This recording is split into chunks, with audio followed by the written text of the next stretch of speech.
D K Shivakumar ಅವರು ಅಧಿಕಾರ ವಹಿಸಿಕೊಂಡಿದ್ದಾರೆ. ಅವರು ಮುಂದಿರುವ ಮೊದಲ ಸವಾಲು ಯಾವುದು?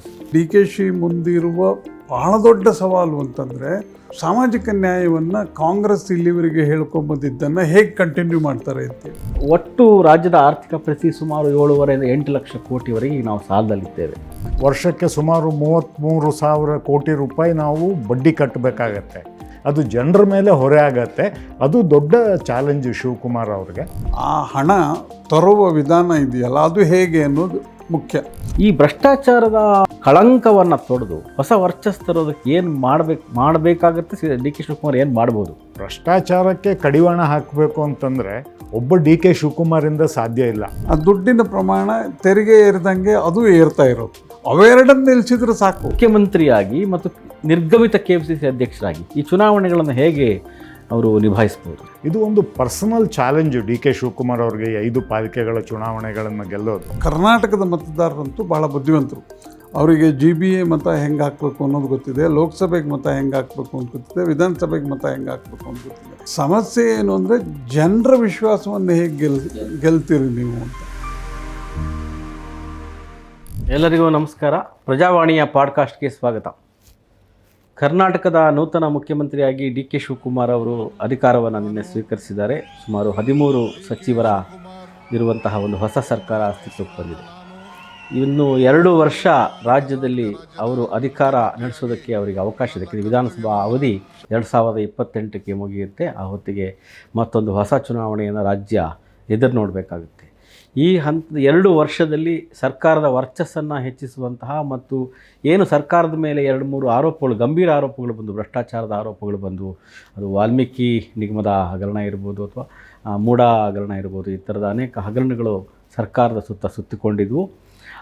ಆ ಥರದ ಒಂದು ಎಲ್ಲವನ್ನು ಹೋಗಲಾಡಿಸಿ ಒಂದು ಸರ್ಕಾರಕ್ಕೆ ಒಂದು ಹೊಸ ವರ್ಚಸ್ಸು ತರುವಂತಹ ಕೆಲಸವನ್ನು ಇನ್ನು 2 ವರ್ಷದಲ್ಲಿ ಮಾಡಬೇಕಾದಂತಹ ಅನಿವಾರ್ಯತೆ ಡಿ ಕೆ ಶಿವಕುಮಾರ್ಗಿದೆ. ಯಾಕೆಂದರೆ ಈಗ ಇನ್ನು 2 ವರ್ಷದಲ್ಲಿ ಚುನಾವಣೆಗೆ ಹೋಗಬೇಕು. ಇನ್ನು 1 ವರ್ಷ ಮಾತ್ರ ಅವರಿಗೆ ಅವಕಾಶ ಸಿಗುವಂಥದ್ದು. ಮತ್ತು ಕೊನೆ 1 ವರ್ಷ ಚುನಾವಣಾ ವಾತಾವರಣ ಶುರುವಾದರೆ ಆರೋಪ ಪ್ರತ್ಯಾರೋಪಗಳು, ಹೋರಾಟಗಳು ಇವೆಲ್ಲ ಶುರುವಾಗ್ತವೆ. ಈ 2 ವರ್ಷದ ಅವರ ಮುಂದಿರುವ ಸವಾಲು ಬಗ್ಗೆ ನಾವಿವತ್ತು ಚರ್ಚೆಯನ್ನು ನಡೆಸಲಿದ್ದೇವೆ. ನಮ್ಮ ಜೊತೆ ಚರ್ಚೆ ಮಾಡಲಿಕ್ಕೆ ಪ್ರಜಾವಾಣಿಯ ಕಾರ್ಯನಿರ್ವಾಹಕ ಸಂಪಾದಕರಾದಂತಹ ರವೀಂದ್ರ ಭಟ್ ಅವರಿದ್ದಾರೆ. ಅವರಿಗೆ ಸ್ವಾಗತವನ್ನು ಕೋರ್ತೀನಿ. ಹಾಗೆಯೇ ಡೆಕ್ಕನ್ ಹೆರಾಲ್ಡ್ನ ಕಾರ್ಯನಿರ್ವಾಹಕ ಸಂಪಾದಕರಾದಂತಹ KV ಸುಬ್ರಹ್ಮಣ್ಯ ಅವರಿದ್ದಾರೆ. ಅವರಿಗೂ ಕೂಡ ನಾನು ಸ್ವಾಗತವನ್ನು ಕೋರ್ತೇನೆ.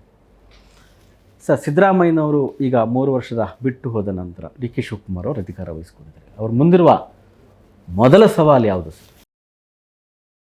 ಈಗ ಸಹಜವಾಗಿ ಒಂದು ಆಲೋಚನೆ ಮಾಡ್ತಾರೆ. ಈಗ ಹೊಸ ಸರ್ಕಾರ ಅಲ್ಲ, ಇದು ಕಾಂಗ್ರೆಸ್ ಸರ್ಕಾರ. ಮುಖ್ಯಮಂತ್ರಿ ಬದಲಾಗಿದ್ದಾರೆ ಅಷ್ಟೇ, ಬೇರೆ ಏನೂ ಬದಲಾಗಿಲ್ಲ. ಈಗ ಕ್ಯಾಬಿನೆಟ್ ನೋಡಿದ್ರು ಅಲ್ಲಿ ಸಿದ್ದರಾಮಯ್ಯನ ಕ್ಯಾಬಿನೆಟಲ್ಲಿ ಇದ್ದವರೇ ಇಲ್ಲಿದ್ದಾರೆ.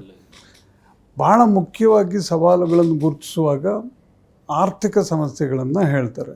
ಹಣಕಾಸನ್ನು ಹೇಗೆ ಅವರು ಹೊಂದಾಣಿಕೆ ಮಾಡ್ತಾರೆ, ಹೇಗೆ ನಿಭಾಯಿಸ್ತಾರೆ. ಯಾಕೆಂದರೆ ಗ್ಯಾರಂಟಿ ಯೋಜನೆ ಇದೆ.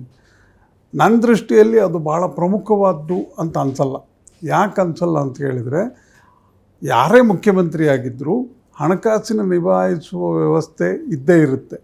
IAS ಅಧಿಕಾರಿಗಳಿರ್ತಾರೆ, ತಜ್ಞರು ಇರ್ತಾರೆ, ಅದಕ್ಕೆ ವ್ಯವಸ್ಥೆ ಮಾಡಿಕೊಡ್ತಾರೆ. ಗ್ಯಾರಂಟಿಯನ್ನು ಈಗ 54,000ನೋ 60,000 ಕೋಟಿನೋ ಅದಕ್ಕೆ ಬೇಕಾಗುತ್ತೆ. ಅದನ್ನು ಹೇಗೆ ಮಾಡ್ಬೋದು ಅನ್ನೋದು ಈಗಾಗಲೇ ನಿರೂಪಿತವಾಗಿದೆ. ಅದು ಕಂಟಿನ್ಯೂ ಆಗುತ್ತೆ. ನನ್ನ ದೃಷ್ಟಿಯಲ್ಲಿ ಡಿ ಕೆ ಶಿ ಮುಂದಿರುವ ಬಹಳ ದೊಡ್ಡ ಸವಾಲು ಅಂತಂದರೆ, ಒಂದು ಸಾಮಾಜಿಕ ನ್ಯಾಯವನ್ನು ಕಾಂಗ್ರೆಸ್ ಇಲ್ಲಿವರೆಗೆ ಹೇಳ್ಕೊಂಬಂದಿದ್ದನ್ನು ಹೇಗೆ ಕಂಟಿನ್ಯೂ ಮಾಡ್ತಾರೆ ಅಂತೇಳಿ ಒಂದು. ಎರಡನೇದು, ಹಿಂದುಳಿದ ವರ್ಗ ಆಯೋಗ ಈಗಾಗಲೇ ಜಾತಿ ವರದಿಯನ್ನು ಕೊಟ್ಟಿದೆ. ಅದನ್ನು ಏನು ಮಾಡ್ತಾರೆ, ಹೇಗೆ ಮಾಡ್ತಾರೆ ಅಂತ. ಮೂರನೇದು, ಒಳ ಮೀಸಲಾತಿ. ಈಗ 56,000 ಹುದ್ದೆಗಳನ್ನು ನೀವು ನೇಮಕ ಮಾಡೋದಕ್ಕೆ ಅಧಿಸೂಚನೆ ಹೊರಡ್ತೀವಿ ಅಂತ ಹೇಳಿದ್ದೀರಿ. ಆ ಹಿನ್ನೆಲೆ ಒಳಗೆ ಒಳ ಮೀಸಲಾತಿಗೆ ತುಂಬ ಅಸಮಾಧಾನಗಳಿದ್ದಾವೆ.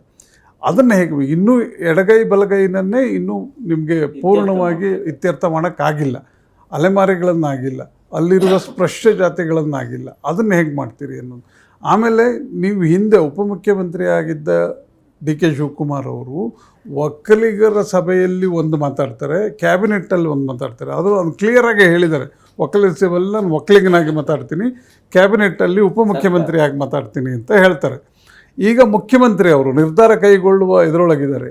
ಯಾವ ರೀತಿ ಒಕ್ಕಲಿಗರಿಗೆ, ಲಿಂಗಾಯತರಿಗೆ, ಮೇಲ್ವರ್ಗದವರಿಗೆ ಅನ್ಯಾಯ ಆಗದ ಹಾಗೆ ಅಥವಾ ಈ ಕೆಳವರ್ಗದವರಿಗೆ ಅನ್ಯಾಯ ಆಗದ ಹಾಗೆ ನೋಡಿಕೊಳ್ಳುವಂಥ ಸ್ಥಾನದಲ್ಲಿ ಈಗ ಅವರಿರೋದ್ರಿಂದ ಸಾಮಾಜಿಕ ನ್ಯಾಯವನ್ನು ತಗೊಂಡು ಹೋಗೋದು ಒಂದು. ಇನ್ನೊಂದು ಭಾಳ ಮುಖ್ಯವಾದ್ದು ನನಗೆ ಅನಿಸೋದು, ಹಿಂದುತ್ವದ ಇದಿದೆ. ಬಿ ಜೆ ಪಿಯವರು ಅದನ್ನು ಹಿಜಾಬು, ಕೇಸರಿ ಶಾಲು, ಇನ್ನೊಂದು ಮತ್ತೊಂದು ಎಲ್ಲ ತಗೊಬರ್ತಾ ಇದ್ದಾರೆ.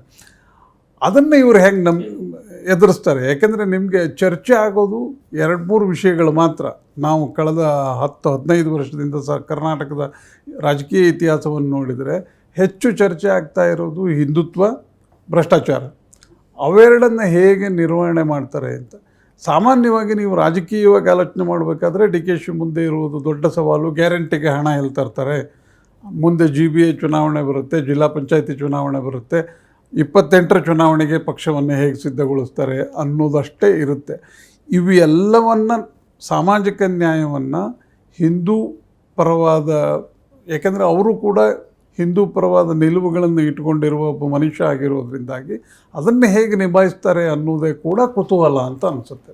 ಅದೇ ರವೀಂದ್ರ ಭಟ್ ಅವರು ಹೇಳುವಾಗ ಒಂದು ಗ್ಯಾರಂಟಿ ಬಗ್ಗೆ ಪ್ರಸ್ತಾಪ ಮಾಡಿದರು. ಸುಮಾರು 58ರಿಂದ 60,000 ಕೋಟಿ ಈಗ ಸಿದ್ದರಾಮಯ್ಯನವರು ಮತ್ತು ಡಿ ಕೆ ಶಿವಕುಮಾರ್ ನೇತೃತ್ವದ ಏನು ಹಿಂದಿನ ಸರ್ಕಾರ ಇತ್ತು, ಏಕೆಂದರೆ ಅವರು KPCC ಅಧ್ಯಕ್ಷರಾಗಿದ್ದರಿಂದಾಗಿ ಘೋಷಣೆ ಮಾಡಿದರು.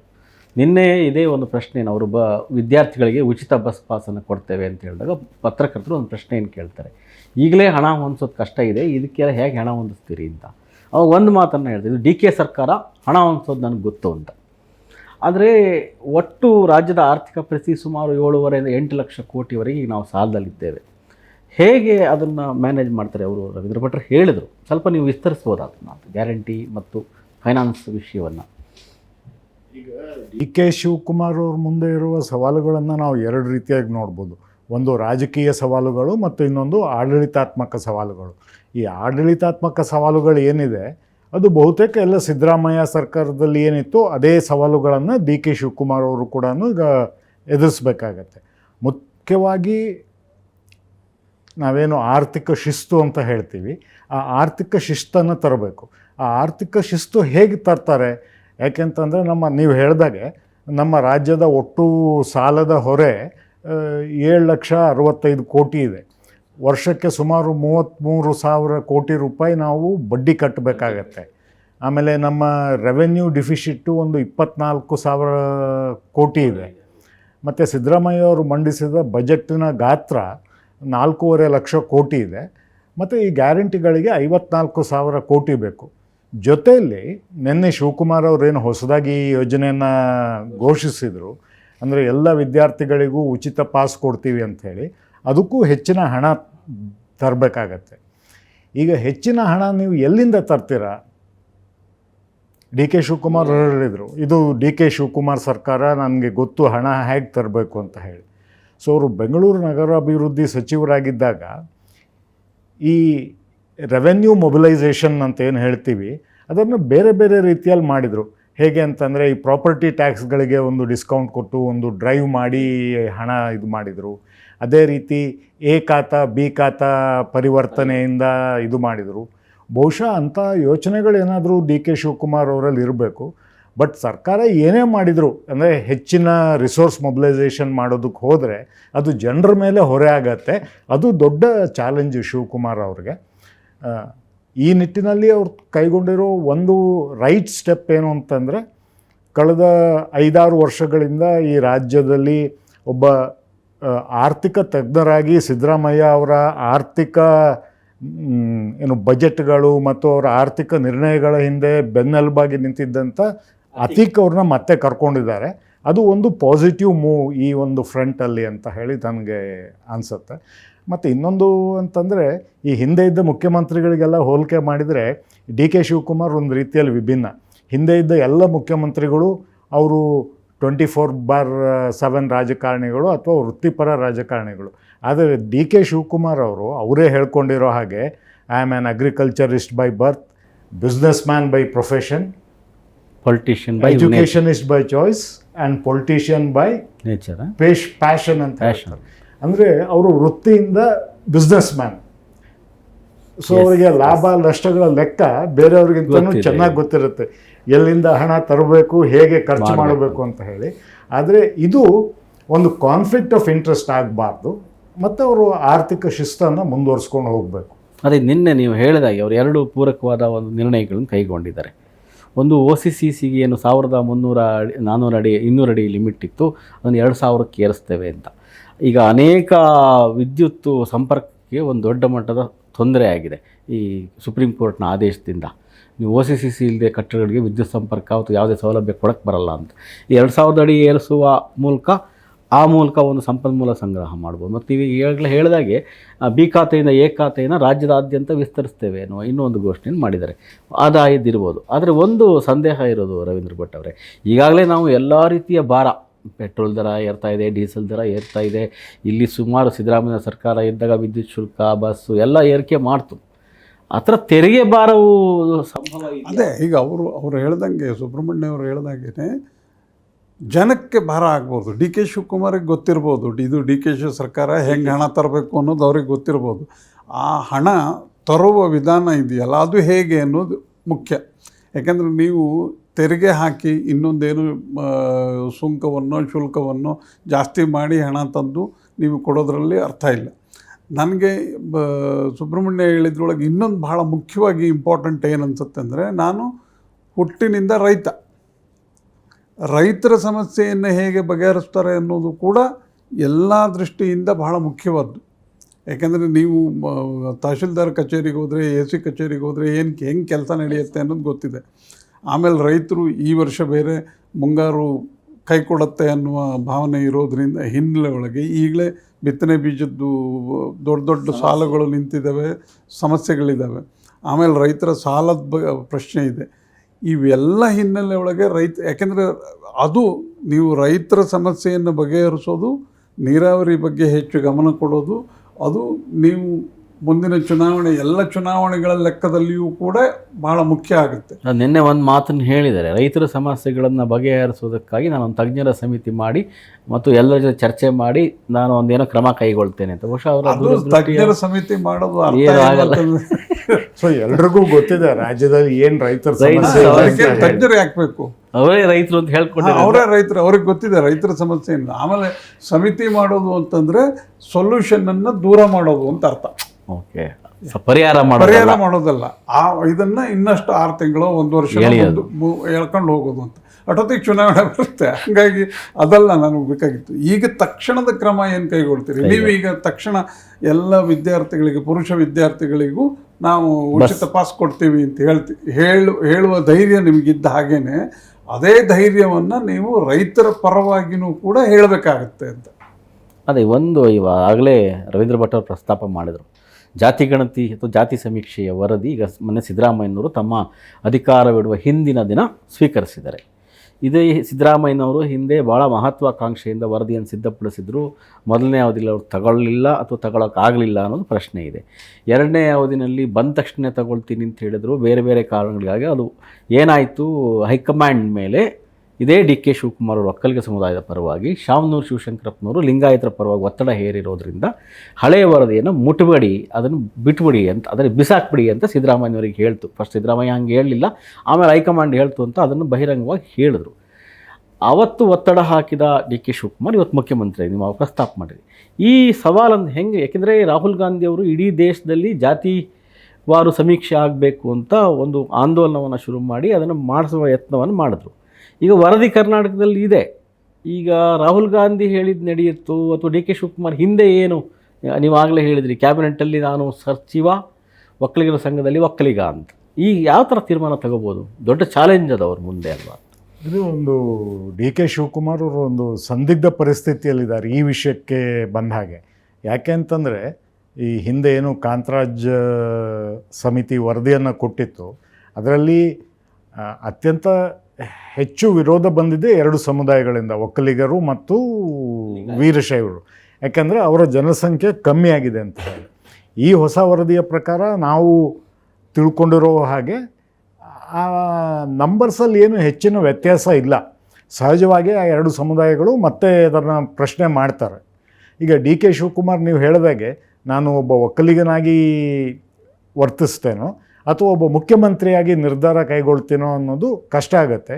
ಬಹುಶಃ ಇದರಿಂದ ಹೊರಬರೋದಕ್ಕೆ ಹಿಂದೆ ನಡೆದಂಥ ರೀತಿಯಲ್ಲಿ ಇದನ್ನು ರವೀಂದ್ರ ಭಟ್ರು ಹೇಳಿದಾಗೆ ಮತ್ತೊಂದು ಕ್ಯಾಬಿನೆಟ್ ಉಪಸಮಿತಿ ಮಾಡಿ ಅದಕ್ಕೆ ಅದನ್ನು ಪರಿಷ್ಕರಿಸೋ ಒಂದು ಹೊಣೆ ಕೊಟ್ಟು ಅದನ್ನು ಇನ್ನೂ 1-2 ವರ್ಷ ತಳ್ತಾರೆ ಅಂತ ನನಗನ್ಸುತ್ತೆ. ಬಟ್ ಅದರ ಇನ್ನೊಂದು ಸೈಡು ಇದೆ. ಸಿದ್ದರಾಮಯ್ಯ ಮತ್ತು ಅವರ ಬೆಂಬಲಿಗರು ಮತ್ತು ಈ ಅಹಿಂದ ಸಮುದಾಯದ ಸಂಘಟನೆಗಳು ಅದನ್ನು ತಕ್ಷಣ ಜಾರಿಗೊಳಿಸಬೇಕು ಅನ್ನೋ ಒಂದು ಒತ್ತಾಯನೂ ಸಹ ಮಾಡ್ಬೋದು. ಅದು ರಾಜಕೀಯವಾಗಿ ಡಿ ಕೆ ಶಿವಕುಮಾರ್ ಅವ್ರನ್ನ ಕೌಂಟ್ರ್ ಮಾಡೋದಕ್ಕೆ ಡಿ ಕೆ ಶಿವಕುಮಾರ್ ವಿರೋಧಿಗಳು ಅದನ್ನು ಮಾಡಿದರೂ ಆಶ್ಚರ್ಯ ಇಲ್ಲ. ಅಂಥ ಒಂದು ಸಂದರ್ಭದಲ್ಲಿ ಡಿ ಕೆ ಶಿವಕುಮಾರ್ ಯಾವುದೇ ರೀತಿ ನಿರ್ಣಯ ತೊಗೊಳ್ತಾರೆ ಅನ್ನೋದನ್ನು ನಾವು ಕಾದು ನೋಡಬೇಕು. ಭಾಳ ಮುಖ್ಯವಾಗಿ ಅದ್ರ ನಿರ್ಣಯ ತೊಗೊಳ್ಳೋದು ಆಮೇಲೆ ಸಮೀಕ್ಷೆ ಏನಿದೆ ಅಂತ ಬಹಿರಂಗ ಆಗಬೇಕಲ್ಲ ಫಸ್ಟ್. ಅದೇ ಅದು ಸದನಕ್ಕೆ ಮಂಡಿಸ್ಬೇಕಾಗತ್ತೆ ಆವಾಗ, ಆಮೇಲೆ ಆಗಬೇಕು. ಇಲ್ಲ, ಅದು ಕರ್ನಾಟಕ ಉಚ್ಚ ನ್ಯಾಯಾಲಯ ಹೇಳಿರೋ ಪ್ರಕಾರ ಅದನ್ನು ಸೀಲ್ಡ್ ಕವರಲ್ಲಿ ವರದಿಯನ್ನು ನ್ಯಾಯಾಲಯಕ್ಕೆ ಸಲ್ಲಿಸಬೇಕು. ಸೊ ಅದು ನ್ಯಾಯಾಲಯದ ಮುಂದೆ ಇರೋದ್ರಿಂದ ನ್ಯಾಯಾಲಯದ ನಿರ್ಧಾರ ಏನಾಗತ್ತೆ, ಅದನ್ನು ಎಷ್ಟು ಬಹಿರಂಗಗೊಳಿಸ್ತಾರ, ಅದು ಸಂಪುಟದ ಮುಂದೆ ಬರತ್ತಾ, ಅದು ಎಷ್ಟು ದಿವಸ ತೊಗೊಳತ್ತೆ ಅನ್ನೋದು ಕೂಡ ಮುಖ್ಯ ಆಗುತ್ತೆ. ಯಾಕೆಂದರೆ ಈಗಾಗಲೇ ಅದರ ಪ್ರಮುಖ ಮಾಹಿತಿ, ನೀವಾಗಲೇ ಸಂಖ್ಯೆ ಹೇಳಿದ್ರಲ್ಲ, ಪ್ರಮುಖ ಮಾಹಿತಿಗಳನ್ನು ಮಾಧ್ಯಮಗಳಿಗೆ ಯಾರು ಸೋರಿಕೆ ಮಾಡಿದ್ರು ಮತ್ತು ಸೋರಿಕೆ ಆಗಿಬಿಟ್ಟಿದೆ. ಮುಸ್ಲಿಂ ಸಮುದಾಯ ಅತಿ ಹೆಚ್ಚಿದ್ದಾರೆ, ಒಕ್ಕಲಿಗರು ಮತ್ತು ಲಿಂಗಾಯತರು ಸರಿ ಸಮಾನವಾಗಿದ್ದಾರೆ, ಕುರುಬರ ಸಂಖ್ಯೆ 40 ರಿಂದ 45 ಲಕ್ಷ ಇದೆ ಅಂತ. ಅದು ಒಂದು ಭಾಳ ಪ್ರಮುಖ, ಅಂದರೆ ಅದೇ ಒಂದು ಆಗತ್ತೆ ಎನ್ನುವಂತಹ ಒಂದು ಆತಂಕವನ್ನು ಒಕ್ಕಲಿಗ ಮತ್ತು ಲಿಂಗಾಯತ ಸಮುದಾಯದ ಮಠಾಧೀಶರು ಮತ್ತು ಸಂಘದವರು ಹೇಳಿದರು. ಕುರುಬರ ಸಂಖ್ಯೆಯನ್ನು ಜಾಸ್ತಿ ತೋರಿಸೋ ಸಾಧ್ಯತೆ ಇದೆ ಅಂತ. ಆ ವರದಿ ನೋಡಿದ್ರೆ ಸ್ವಲ್ಪ ಹಂಗೆ ಅನಿಸುತ್ತೆ. ಮುಸ್ಲಿಮರ ಸಂಖ್ಯೆ ಮೊದಲಿಂದನೂ ಅಷ್ಟಿದೆ. ಒಟ್ಟಾರೆ ಜನಸಂಖ್ಯೆಗೆ ಹೋಲಿಸಿದರೆ ಪರಿಶಿಷ್ಟ ಜಾತಿ ಮತ್ತು ಪರಿಶಿಷ್ಟ ಪಂಗಡದವರು ದೊಡ್ಡ ಮಟ್ಟದಲ್ಲಿದ್ದಾರೆ, ಮುಸ್ಲಿಮರೇನಲ್ಲ. ಅವ್ರೇನು ಮೊನ್ನೆ ವರದಿ ಕೊಟ್ಟ ಲೆಕ್ಕಾಚಾರದಲ್ಲಿ ಜಾಸ್ತಿ ಇರೋದು ಅವರು. ಬಟ್ ಇದು ಪರಿಶಿಷ್ಟ ಜಾತಿಯವ್ರನ್ನ ಒಳಗೊಂಡೇ ಇರೋದ್ರಿಂದ ಮೇಲ್ನೋಟಕ್ಕೆ ಮುಸ್ಲಿಮರು ಜಾಸ್ತಿ ಇದ್ದಾರಾ ಅಂತ ಅನಿಸುವ ಹಾಗೆ ಬಿಂಬಿತ ಆಯಿತು. ಇದರ ಜೊತೆಗೆ ನೀವಾಗಲೇ ಇನ್ನೊಂದು ಪ್ರಸ್ತಾಪ ಮಾಡಿದ್ರಿ, ಒಳ ಮೀಸಲಾತಿಯ ವಿಷಯ. ಅದು ಎಡಗೈ ಮತ್ತು ಬಲಗೈ ಗುಂಪುಗಳ ಮಧ್ಯೆ ಒಂದು ದೊಡ್ಡ ವಿವಾದಕ್ಕೆ ಕಾರಣ ಆಗಿದೆ. ಶಿವಕುಮಾರ್ ಅವರು ಸೂರಗೊಂಡನಕೊಪ್ಪದ ಸೇವಾಲಾಲ ಮಠದಲ್ಲಿ ಒಂದು ದೊಡ್ಡ ಸಮಾವೇಶ ನಡೆಯುತ್ತೆ ಒಂದು 3 ತಿಂಗಳ ಹಿಂದೆ. ಆ ಸಮಾವೇಶಕ್ಕೆ ಹೋಗಿ ಬಂಜಾರರ ಪರವಾಗಿ ನಾನಿದ್ದೀನಿ, ಬಂಜಾರ ಪರವಾಗಿ ನಿಂತು ನಾನು ವಾದ ಅಂದರೆ ಇಲ್ಲಿ ಒಕ್ಕಲಿಗ ಹೇಳಿದ ಹಾಗೆ ಅಲ್ಲ, ಹಂಗೆ ಹೇಳಿದ್ರು. ಇಲ್ಲಿ ದೊಡ್ಡ ಸಮಸ್ಯೆನೇ ಇರೋದು ಎಡಗೈನವರಿಗೆ ಜಾಸ್ತಿ ಪಾಲು ಕೊಡೋದು ಸರಿಯಲ್ಲ, ಬಲಗೈಯವರಿಗೆ ಇಲ್ಲಿವರೆಗೆ ಏನಿತ್ತು ಲಂಬಾಣಿ ಮತ್ತು ಬೋವಿ ಮತ್ತು ಕೊರಚಕೊರ್ಮ, ಅವ್ರು ಭಾಳ ಸಣ್ಣ ಸಮುದಾಯ ಕೊರಚಕೊರ್ಮ, ಕೊಲಂಬೋ ಅಂತ ಏನು ಅವ್ರು ಗುರುತಿಸ್ಕೊಳ್ತಾರೆ, ಅವ್ರ ಪರ ನಿಲ್ತಾರೋ ಎಡಗೈ ಮತ್ತು ಎಡಗೈ ಪರವಾಗಿ ನಿಲ್ತಾರೋ ಗೊತ್ತಿಲ್ಲ. ಶಿವಕುಮಾರ್ ಏನು ಅನಿಸುತ್ತೆ ತಮಗೆ? ನನಗೆ ಈಗ ಡಿ ಕೆ ಶಿವಕುಮಾರ್ ಮುಖ್ಯಮಂತ್ರಿ ಆಗಿರೋದ್ರಿಂದ ಅವರು 24 ಗಂಟೆನೂ ಮುಖ್ಯಮಂತ್ರಿನೇ ಆಗಿರಬೇಕು ಅಂತ. ಅವರು ಒಕ್ಕಲಿಗರ ಸಮಾವೇಶಕ್ಕೆ ಹೋದರೆ ನಾನು ಒಕ್ಕಲಿಗ, ಬಂಜಾರ ಸಮಾವೇಶಕ್ಕೆ ಹೋದರೆ ನಾನು ನಿಮ್ಮ ಬೆಂಬಲಿಗ ಅನ್ನೋ ಹಂಗೆ ಇಲ್ಲ. 24 ಗಂಟೆ ಅವರು ಮುಖ್ಯಮಂತ್ರಿ, ರಾಜ್ಯದ ಮುಖ್ಯಮಂತ್ರಿ. ಅವರು ನಾನು ಹುಟ್ಟಿನಿಂದ ಹಾಗೆ, ಪ್ರೊಫೆಷನ್ನಿಂದ ಹೀಗೆ ಅಂತ ಅವು ಯಾವುದೂ ಇಲ್ಲ. ಈಗ ನಾವು 24 ಗಂಟೆ ಅವರನ್ನು ಮುಖ್ಯಮಂತ್ರಿ ಅಂತ ನಾವು ಗುರುತಿಸ್ತೇವೆ, ಅವರು ಹಾಗೇ ಇರಬೇಕು. ಹಾಗಿರುವಾಗ ನ್ಯಾಯಬದ್ಧವಾದ ತೀರ್ಮಾನವನ್ನು ತಗೋಬೇಕು. ಅದಕ್ಕೆ ಭಾಳ ಮುಖ್ಯವಾಗಿ ರಮೇಶ್ ಕುಮಾರ್ ಅವರು ಸ್ಪೀಕರ್ ಆಗಿದ್ದಾಗ ಒಂದು ಮಾತು ಹೇಳ್ತಿದ್ರು, ನಮ್ಮ ಅಧಿಕಾರಸ್ಥರಿಗೆ ಬುದ್ಧಿಗಿಂತ ಹೃದಯ ಒಳ್ಳೆಯದಿರಬೇಕು ಅಂತ. ಈಗ ಅವರು ಒಳ್ಳೆಯ ಹೃದಯದಿಂದ ಇಂಥ ತೀರ್ಮಾನಗಳನ್ನು ತಗೋಬೇಕು. ಸಣ್ಣ ಸಣ್ಣ ಜಾತಿಗಳ ಬಗ್ಗೆ ಅವರು ಗಮನ ಕೊಟ್ಟರೆ, ಅವರ ತೊಂದರೆಗಳನ್ನು ಕೊಟ್ಟರೆ, ಈಗ ಇದ್ರ ಜೊತೆಗೆ ಎಡಗೈ ಬಲಗೈನಲ್ಲಿಯೂ ಒಂದು ತೊಂದರೆ ಇದೆ. ಅವರು ಏನು ಹೇಳ್ತಾರೆ, ನೀವು ಸರ್ಕಾರ ಮಾಡುವಾಗ ಇದನ್ನು ಮಾಡುವಾಗ ಪರಿಶಿಷ್ಟರು ಅಂದ ತಕ್ಷಣ ಬಲಗೈನವ್ರು ಬರ್ತಾರೆ. ಈಗ ಅದೇ ಉಪಮುಖ್ಯಮಂತ್ರಿ ಬಲಗೈಯವರು, ಉಪಮುಖ್ಯಮಂತ್ರಿ ಬಲಗೈನವರು, ಎಡಗೈನವ್ರು ಯಾಕೆ ಆಗ್ಬಾರ್ದು? ಅದು ಪ್ರಶ್ನೆ ಅಲ್ವಾ? ನಮ್ಮನ್ನು ನೀವು ಜನಸಂಖ್ಯೆಯಲ್ಲಿ ನಾವು ಜಾಸ್ತಿ ಇದ್ದೀವಿ ಅಂತ ಕ್ಲೇಮ್ ಮಾಡ್ತಾರೆ ಅವರು. ಅದು ನಿಜವಾದ ಸುಳ್ಳು ಅನ್ನೋದು ಈಗ ಇದರೊಳಗೆ ಗೊತ್ತಾಗಬೇಕು ನಮಗೆ. ಆದರೆ ನೀವು ಯಾರು ತುಳಿತಕ್ಕೊಳಗಾಗಿದ್ದಾರೆ, ಯಾರು ಸಂಕಷ್ಟದಲ್ಲಿದ್ದಾರೆ, ಅವರ ಪರವಾಗಿರಬೇಕು ಅನ್ನೋದು ನಿಜವಾದ ರೀತಿ ನೀತಿ. ಅದರ ಪರವಾಗಿದ್ದರೆ ಮಾತ್ರ ನೀವು ಮುಖ್ಯಮಂತ್ರಿ ಆಗಿದ್ದಕ್ಕೆ ಸಾರ್ಥಕ ಆಗುತ್ತೆ. ಇಲ್ಲದೆ ಹೋದರೆ ಇವ್ರು ಹೇಳ್ದಂಗೆ ಅದಕ್ಕೊಂದು ಕಮಿಟಿ ಮಾಡಿಬಿಟ್ಟು ಮುಂದುವರಿಸ್ತಾರೆ. ಅಲ್ಲ, ಇಲ್ಲಿ ಮುಖ್ಯಮಂತ್ರಿಯವರು ರಾಜಕೀಯ ಲಾಭ ನಷ್ಟಗಳನ್ನು ಲೆಕ್ಕ ಹಾಕಬಾರ್ದು. ರವೀಂದ್ರ ಭಟ್ರು ಹೇಳಿದಾಗ ಯಾರು ನಿಜವಾಗ್ಲೂ ತುಳಿತಕ್ಕೊಳಗಾಗಿದ್ದಾರೆ, ದಮನಕ್ಕೊಳಗಾಗಿದ್ದಾರೆ, ನಿಜವಾದ ಸಂಕಷ್ಟಕ್ಕೊಳಗಾಗಿದ್ದಾರೆ ಮತ್ತು ದಶಕಗಳಿಂದ ಏನು ಸೌಲಭ್ಯಗಳು ಅವ್ರಿಗೆ ಸಿಗಬೇಕಿತ್ತು ಅದು ಸಿಕ್ಕಿಲ್ಲ, ಅಂಥವ್ರಿಗೆ ಪ್ರಾಮುಖ್ಯತೆ ಕೊಡಬೇಕು. ಅದು ಯಾವುದೇ ಕೋಮ್ ಆಗಿರ್ಬೋದು, ಎಡಗೈ ಇರ್ಬೋದು, ಬಲಗೈ ಇರ್ಬೋದು, ಲಂಬಾಣಿ ಎಡಗೈಯಲ್ಲೂ ಇರ್ಬೋದು, ಕೂಡ ಗೋವಿ ತುಂಬಾ ಇರ್ಬೋದು. ಉಪಜಾತಿಗಳಿದಾವೆ ಸರ್. ಹೌದು. ಕೆಲವು ಎಡಗೈ ಸಮುದಾಯದಲ್ಲಿ ಒಂದಿಬ್ರು ಯಾರೋ ಆಗಿದ್ದಾರೆ ಬಿಟ್ರೆ ಅಲ್ಲಿಯ ಉಪಜಾತಿಗಳಿಗೆ ಏನೂ ಸಿಕ್ಕಿಲ್ಲ. ಅಲೆಮಾರಿಗಳಂತೂ ಅನಾಥರಾಗಿ ಮುಂದುವರೆದಿದ್ದಾರಲ್ಲ. ಅದೇ ಇನ್ನೊಂದು ಈ ವಿಷಯವನ್ನು ಇನ್ನು ಮುಂದೆ ಹೋಗೋದಾದರೆ, ಒಂದು ಸಿದ್ದರಾಮಯ್ಯನವರು ಮತ್ತು ಸರ್ಕಾರ ಬರೋದಕ್ಕೆ ಮುಖ್ಯ ಕಾರಣ ಆಗಿದ್ದು BJP ಸರ್ಕಾರದಲ್ಲಿ ಆದಂಥ ಗೊಂದಲಗಳು ಮತ್ತು ಆ ಸರ್ಕಾರದ ಮೇಲೆ ಇದ್ದಂಥ ದೊಡ್ಡ ಭ್ರಷ್ಟಾಚಾರದ ಇದು ಆರೋಪಗಳು. ಇವರು PCM ಅನ್ನುವಂತಹ ಒಂದು ದೊಡ್ಡ ಇಶ್ಯೂವನ್ನು ಮಾಡಿದ್ರು, ಕ್ಯಾಂಪೇನ್ ಮಾಡಿದ್ರು, ಭ್ರಷ್ಟಾಚಾರದ ಇಶ್ಯೂಗಳನ್ನ ಮಾಡಿದ್ರು. ಒಂದು ಸರ್ಕಾರದ ಈ ಸಿದ್ದರಾಮಯ್ಯನಂತ ಸರ್ಕಾರ ಏನು ಕಾಂಗ್ರೆಸ್ ಸರ್ಕಾರ ಬಂತು, KPCC ಅಧ್ಯಕ್ಷರಾಗಿ DK ಶಿವಕುಮಾರ್ ಮತ್ತು ಸಿದ್ದರಾಮಯ್ಯನವರು ಏನು ಗ್ಯಾರಂಟಿಗಳನ್ನು ಘೋಷಣೆ ಮಾಡಿದ್ರು, ಅದು ಒಂದು ಪೂರಕ ಅಂಶ. ಆದರೆ ಹಿಂದಿನ ಸರ್ಕಾರದ ಬಗ್ಗೆ ಇದ್ದ ಒಂದು ಅಸಹನೆ ಏನಿತ್ತು BJP ಸರ್ಕಾರದ ಬಗ್ಗೆ, ಅದು ದೊಡ್ಡ ಮಟ್ಟದ ಮತವಾಗಿ ಪರಿವರ್ತನೆ ಆಯಿತು. ಆದರೆ 3 ವರ್ಷದಲ್ಲಿ ಭ್ರಷ್ಟಾಚಾರ ಕಡಿಮೆ ಆಗಿದೆಯಾ ಅಂತ ನೋಡಿದ್ರೆ ಜನಸಾಮಾನ್ಯನ ಅಭಿಪ್ರಾಯ ಅಥವಾ ಸರ್ಕಾರಿ ಕಚೇರಿಗಳಿಗೆ ಹೋದಾಗ ಅನುಭವಿಸುವ ನೋವು ದೊಡ್ಡ ಮಟ್ಟದಲ್ಲಿ ಏನು ಕಡಿಮೆ ಆಗಿದೆ. ಕೃಷ್ಣ ಬೈರೇಗೌಡರು ಅನೇಕ ಸುಧಾರಣೆಗಳನ್ನು ತಂದರು ಕಂದಾಯ ಸಚಿವರಾಗಿ. 100% ನಿಂತು ಹೋಗಿದೆಯಾ? ಇಲ್ಲ.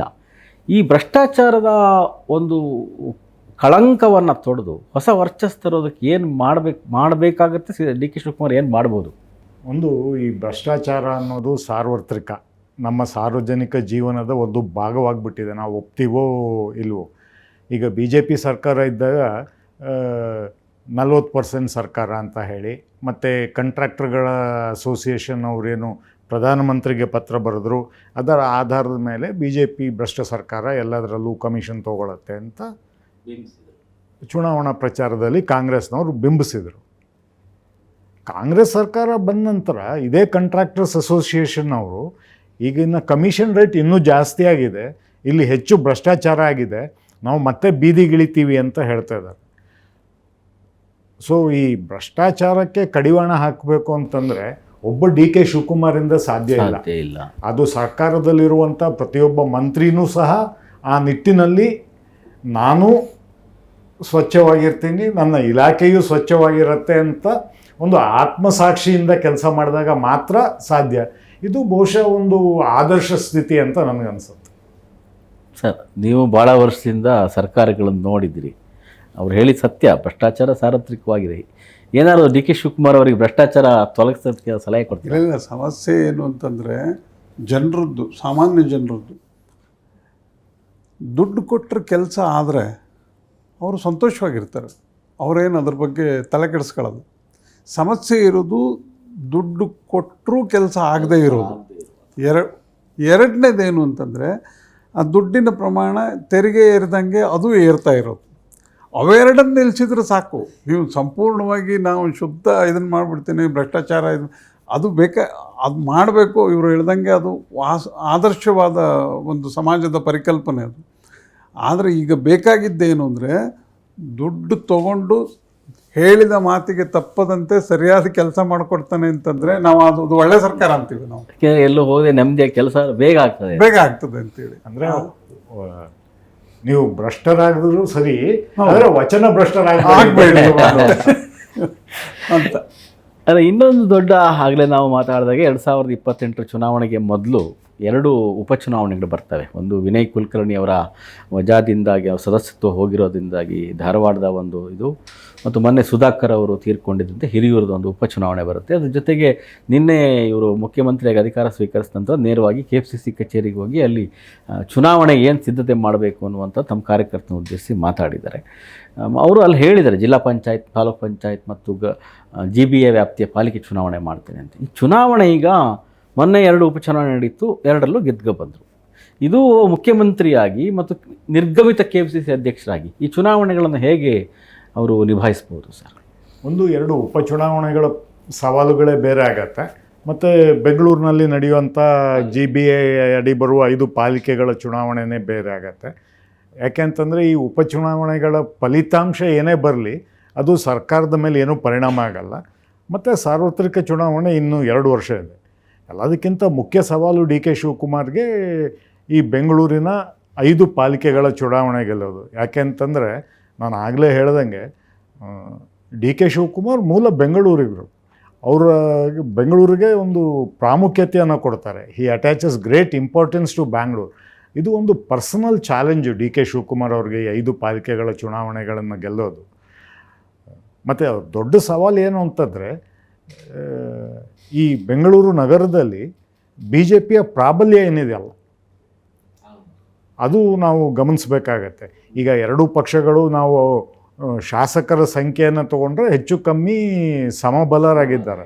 ಆದರೆ ಈ 5 ಪಾಲಿಕೆಗಳನ್ನು ಅಂದರೆ ಬೃಹತ್ ಬೆಂಗಳೂರು ಮಹಾನಗರ ಪಾಲಿಕೆಯನ್ನು ವಿಭಜಿಸಿ 5 ಪಾಲಿಕೆಗಳನ್ನು ಏನು ಮಾಡಿದ್ದಾರೆ, ಅದರಲ್ಲಿ ಕೇಂದ್ರ ಒಂದನ್ನು ಹೊರತುಪಡಿಸಿದರೆ ಇನ್ನು 4 ಪಾಲಿಕೆಗಳಲ್ಲಿ ಬಿ ಜೆ ಪಿ ಸ್ವಲ್ಪ ಹೆಚ್ಚಿನ ಪ್ರಾಬಲ್ಯ ಇದೆ ಅಂತ ಮೇಲ್ನೋಟಕ್ಕೆ ಕಾಣಿಸುತ್ತೆ. ಇದನ್ನು ಗಮನದಲ್ಲಿಟ್ಕೊಂಡು ಡಿ ಕೆ ಶಿವಕುಮಾರ್ ಅವರು ಚುನಾವಣೆ ತಂತ್ರನ ಹೇಗೆ ಹೆಣಿತಾರೆ ಅನ್ನೋದು ನೋಡಬೇಕು. ಅವ್ರಿಗೊಂದು ಅಡ್ವಾಂಟೇಜ್ ಏನಿದೆ ಅಂತಂದರೆ ನಗರದಿಂದ 5 ಜನ ಪ್ರಮುಖ ಹಿರಿಯ ಅನುಭವಿ ಸಚಿವರಿದ್ದಾರೆ.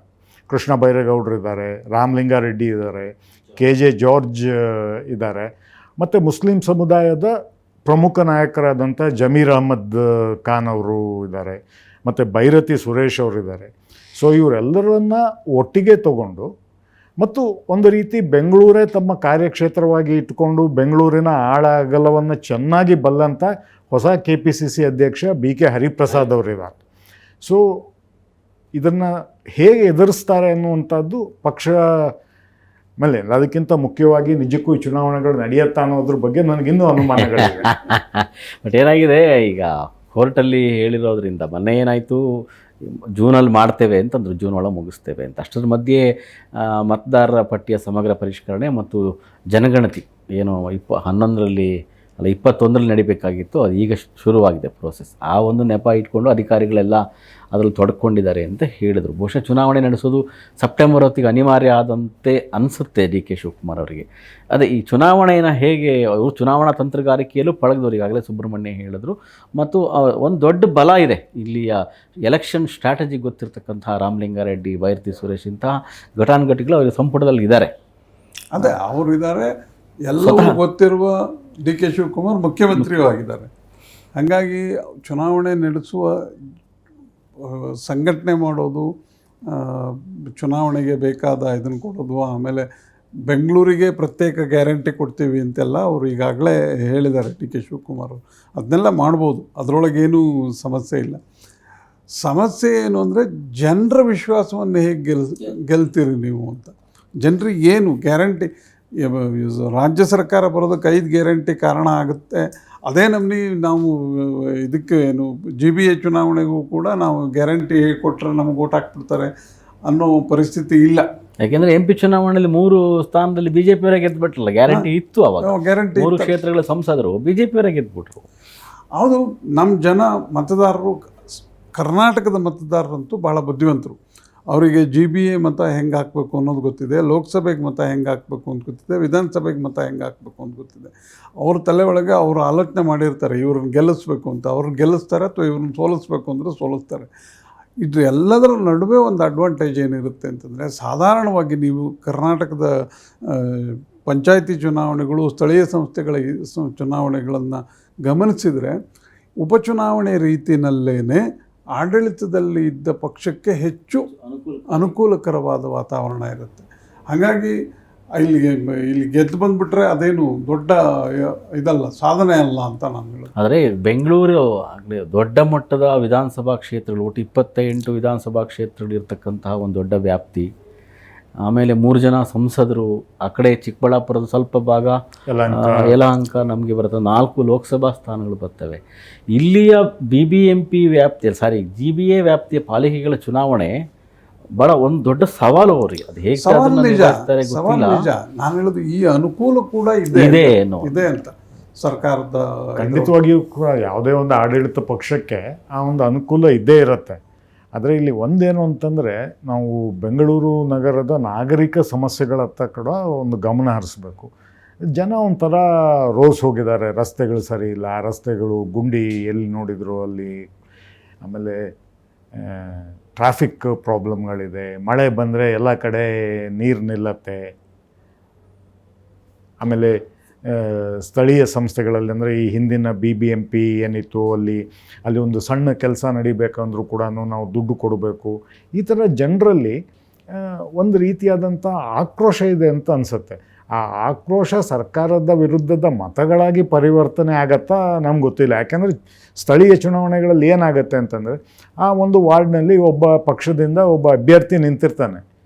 ಅವು ಕಾಂಗ್ರೆಸ್ ಪಕ್ಷದ ಅಭ್ಯರ್ಥಿನೇ ಇರ್ಬೋದು, ನನಗೆ ಕಾಂಗ್ರೆಸ್ ಬಗ್ಗೆ ಸಿಟ್ಟಿರ್ಬೋದು, ಆದರೆ ಅವನು ನಮ್ಮ ಪಕ್ಕದ ಮನೆ, ಅವನು ನಮ್ಮ ಸ್ಥಳೀಯನು, ಅಭ್ಯರ್ಥಿ ಯಾರು ಅನ್ನೋದ್ರ ಮೇಲೆ ಸಾಕಷ್ಟು ಕಷ್ಟಗಳಿಗೆ ಎಷ್ಟು ಆಗ್ತಿದ್ದಾನೆ ಅವನು ಆಗ್ತದೆ. ಸೊ ಅದು BJP ಪ್ರಾಬಲ್ಯದ ಕ್ಷೇತ್ರನೇ ಇರ್ಬೋದು, ಆದರೆ ಅಲ್ಲಿ ಒಬ್ಬ ಅಭ್ಯರ್ಥಿ ಕಾಂಗ್ರೆಸ್ನಿಂದ ನಿಂತವನು ಅಲ್ಲಿ ಜನರ ಸಮಸ್ಯೆಗಳಿಗೆ ಸ್ಪಂದಿಸಿದ್ದಾನೆ.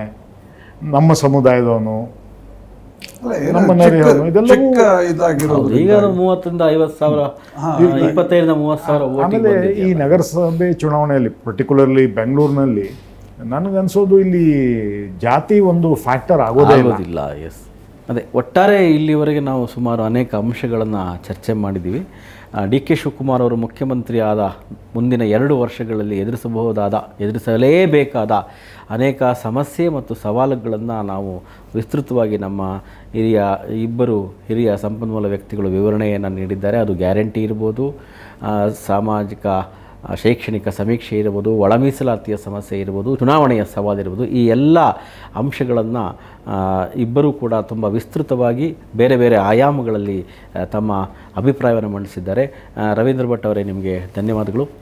ಸುಬ್ರಹ್ಮಣ್ಯ ಅವರೇ, ನಿಮಗೂ ಕೂಡ ಧನ್ಯವಾದಗಳು. ಇಲ್ಲಿಯವರೆಗೆ ಒಟ್ಟಾರೆ ನಾವು DK ಶಿವಕುಮಾರ್ ಅವರ ಮುಂದಿರುವ ಸವಾಲುಗಳ ಬಗ್ಗೆ ಒಂದು ವಿಸ್ತೃತವಾದ ಚರ್ಚೆಯನ್ನು ಮಾಡಿದ್ದೇವೆ. ಅವರ ಮುಂದೆ ಇನ್ನೂ ಅನೇಕ ಸವಾಲುಗಳು ಇರಬಹುದು. ನಮ್ಮ ಒಂದು ಸೀಮಿತ ಪರಿಧಿಯಲ್ಲಿ ಮತ್ತು ತಕ್ಷಣದಲ್ಲಿ ಅವರು ಮುಖ್ಯಮಂತ್ರಿಯಾಗಿ ಎದುರಿಸಲೇಬೇಕಾದಂತಹ, ಏಕೆಂದರೆ ಅವರು KPCC ಅಧ್ಯಕ್ಷರಾಗಿ ಆ ಪಕ್ಷದ ಹುದ್ದೆಯನ್ನು BK ಹರಿಪ್ರಸಾದ್ ಅವರಿಗೆ ಬಿಟ್ಟುಕೊಡುವ ಸನ್ನಿಧದಲ್ಲಿ, ಏಕೆಂದರೆ ಅವರು ಆಗಲೇ ಘೋಷಣೆ ಆಗಿದೆ, ಅದನ್ನು ಬಿಟ್ಟು ಅವರು ಇನ್ನೊಂದು ಮಹತ್ವದ ಹುದ್ದೆಯತ್ತ ಹೊರಳಿದ್ದಾರೆ. ಅವರ ಮುಂದಿರುವ ಸವಾಲುಗಳನ್ನು ನಾವು ಇಷ್ಟು ಪಟ್ಟಿ ಮಾಡಿದ್ದೇವೆ.